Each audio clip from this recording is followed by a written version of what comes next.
Hey gang, Jane back with another fun crochet tutorial. Today I'm going to let you come along with me while I assemble a large version of my Easy Breezy Crochet Tote.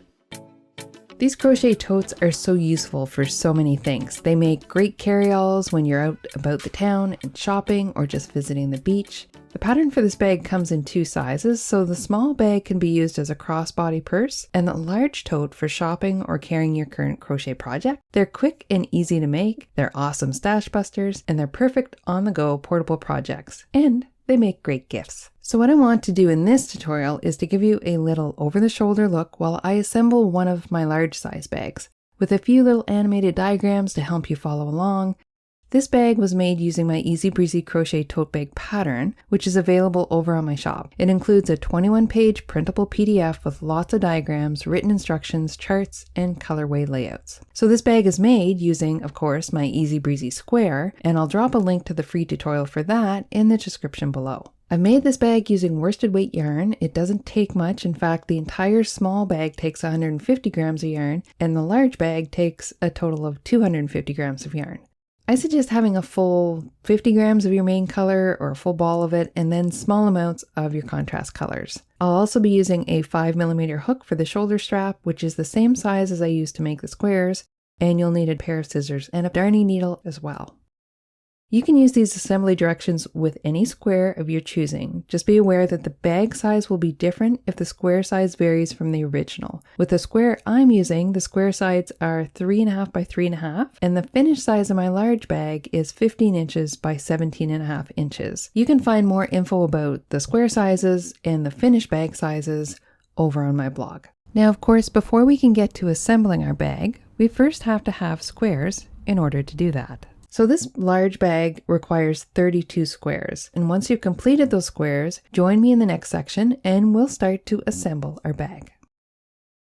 Now, once we have the 32 squares, we can start laying them out and assembling them. The large bag diagram has the following layout. The squares that I'm using are my Ocean View colorway, and I'll use this to represent the assembly. So let's first discuss what the layout's going to look like. For the large bag, we have 32 squares. So this diagram has a layout with all 32 squares numbered. The first thing I do is lay out my squares and see if I like the way that they look beside each other. And if you have my pattern and you're following that, it will tell you where to place each square. Once I'm happy with the layout, I'll start to join the individual squares. First, I join the squares in strips, and then I join the strips together to create one large piece. Now you're probably going to ask, how do you suggest I join these squares, Jane? Well, there are many great methods you can use, and I've tried a few different ones, and the result actually gives a little extra interest to your finished product. My Sandbanks colorway small tote uses the single crochet method to join the squares and adds lots of fun color to each of the seams. So for today's assembly, I'm going to show you a simple whip stitch method. So keeping in mind the layout and the method of first joining the squares into strips and then joining the strips, we're going to start joining our squares. You're going to want to take 2 of the squares, and you'll need a darning needle and a piece of yarn about 10 inches long. As a rule of thumb, I try to use 3 times the length of the edge I'm sewing, so this gives me lots to play with. Place the 2 squares face up beside each other. Start by inserting your needle underneath the bottom corner, which in this case is a chain 3 space, of the left square, and bring it through and up. Then back down into the bottom corner of the right square. Then back up one more time on the left, same bottom corner as before.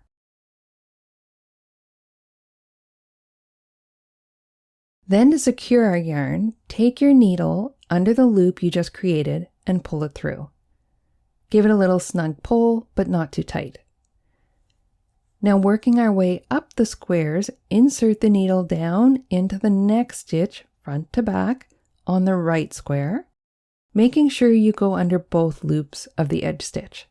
Then back up through the corresponding stitch on the left square, again under both loops. Pull secure, but not too tight. Then repeat this again for each stitch as you work your way up the edges. This seam creates a nice secure join but no extra bulk. I like to work it in the main color for a seamless appearance, but you can jazz it up by doing each seam in a different color. You can also try other joining methods to give even more interest to your bags. Continue until you reach the opposite corner, at which point you'll stitch through the chain 3 corner spaces as before, and then secure your yarn by going underneath the last loop and give a little tug, just like when we started. Using your layout as a guide, continue to join your squares into strips, and once all your strips are done, then join your strips in the same manner, working from one end to the other. I like to lay my squares out on the floor as I join them so I don't lose track of where they are in the layout. I also like seeing it come together piece by piece. If you don't have the room to do this, however, because of kids, pets, or just life, you can pin numbers to each of your squares so that you keep track of where they belong in the layout without having to lie them all over your floor. This is also handy if you're working on this project on the go and only have your crochet bag to keep everything in. It's always good to lay out the squares occasionally, as it is an odd shape and you want to make sure you're staying on track and not joining any edges that don't belong together. When you finish this step, you will have one solid piece and will be ready for the next step. So once we have all the squares joined together and we look just like the layout that we originally started with, the next step is going to be folding our bag so that we can continue to join the rest of the squares to complete the bag itself. This animation helps you understand where to fold your piece. I'll use the square numbers from the original layout to identify what squares you're folding on. First, we'll fold it in half on squares 17 and 21. This edge will be the bottom of your bag.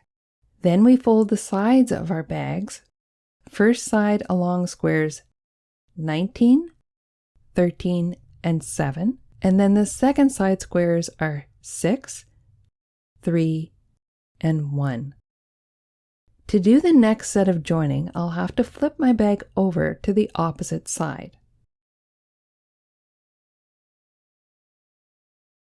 Now, once I have it flipped, I can join the remaining seams as indicated by the solid red lines on both sides. Once you've sewn those seams, the main section of the bag is complete. Now let's try to use this technique to fold the actual bag. I'm going to stay quiet and just let you watch me fold this.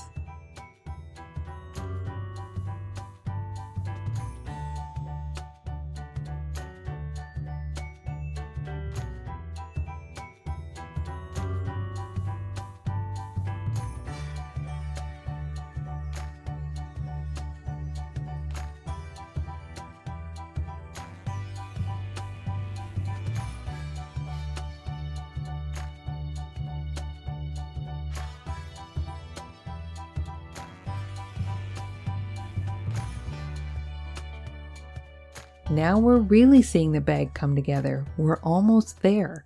The next step is to finish sewing the remaining squares to give our bag its three-dimensional shape. So I've gone ahead here on one side and sewn some of the seams using the same whip stitch technique. The squares fit neatly into each other.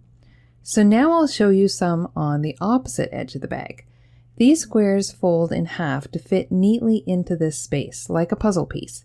It can get tricky here to make sure you're sewing the proper edges together, so check and recheck your work to make sure the square is in the right place. Now I'll show you here how I actually sew one of these into place. Now I'm going to be quiet for a minute and just let you watch me sew these sections together.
And at the top, we fold this one in half and sew it down as well.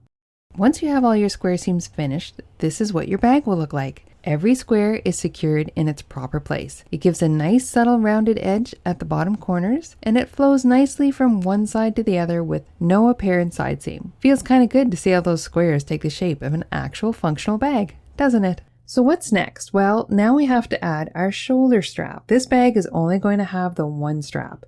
It will be long enough you can either wear the bag as a crossbody bag or over one shoulder. The strap will be worked in 2 halves. We'll start with the front half and then we'll repeat the process for the back half. In the written pattern for the bag, we start with a regular chain foundation, but in this tutorial, I'm going to show you an alternative and faster way by using the single crochet foundation stitch method. I'll drop a link for the tutorial for this technique below. I like to use the main color of my bag for the strap as well, but this is a personal preference. Now the length of the strap is determined by the number of chains you start with for your strap. I like my straps to be on the longer side, so the bag sits around my hip area. But shorter straps work well for smaller bags if you want to wear up under your arm. I usually suggest anywhere between 75 and 100 chains to get about a 25 to 30 inch strap. You can check your strap length by laying down your foundation chain, giving it a slight stretch as it will stretch a bit when you wear it with the weight of the bag, and then measure that. Once you have your foundation chain finished, we'll start working along the top edge of our bag. We start by working a single crochet in the top corner chain 3 space, and then continue working single crochets into each square edge stitch and chain 3 corner spaces until we reach the center V shape of our bag. At this point, we want to work a single crochet decrease over the next 3 chain 3 spaces. This is to keep our edge line flat and even without any puckering at the V. We work this single crochet decrease by pulling up a loop in each of the 3 chain 3 spaces and then pulling a loop through all 3 of the loops on the hook to create 1 stitch. Once we've worked this decrease, we will continue to work up the next edge as we did before. Single crochet into each stitch and chain 3 space until we reach the top corner, working our last single crochet in the chain 3 space. Now, if you did a single crochet foundation like I did, we'll be finished our first round here. If you're following the pattern and did a regular chain foundation, then just continue to work single crochet stitches along the chains to complete the round at the opposite corner. Once your first round is complete, we just need to work 2 more rounds of single crochet, making sure we do a single crochet decrease the same way at the center V by working over the center 3 stitches. You can work 3 rounds or 4 rounds or as many rounds as you like, depending on how wide you want your strap to be. Once you're finished the number of rounds that you want, you can fasten off your yarn. Now we want to repeat this for the second half of the strap on the opposite side of the bag. So starting at the top corner of the bag, join your yarn and work as for the first half, remembering to decrease at the center V, and when you get to the strap on your first round at the opposite corner, work into the bottom loops of the foundation chain. This creates a single strap. Once you've worked the 3 rounds of single crochet, you can fasten off and your strap is complete. And finally, you can finish it off with a closure if you want to. I've put a tassel on mine. You can use big buttons or you can leave it without a closure at all. And if you want to, you can go ahead and line it. So now you have the basics of how to put together my Easy Breezy Crochet Tote Bag. So I hope this tutorial has given you some ideas on how to create your own crochet tote bag. You can find more info on techniques I use in this tutorial below, and the full pattern for this bag is available over in my shop. The pattern itself contains 21 pages of detailed directions for both the small and large bag, stitch charts, assembly diagrams, and 4 different bag layouts and square colorways. Thanks again for joining me in this tutorial. If you enjoyed this video, please give it a thumbs up and remember to subscribe to my channel so you can catch all the new tutorials as they come out. I'll see you soon. Happy crocheting!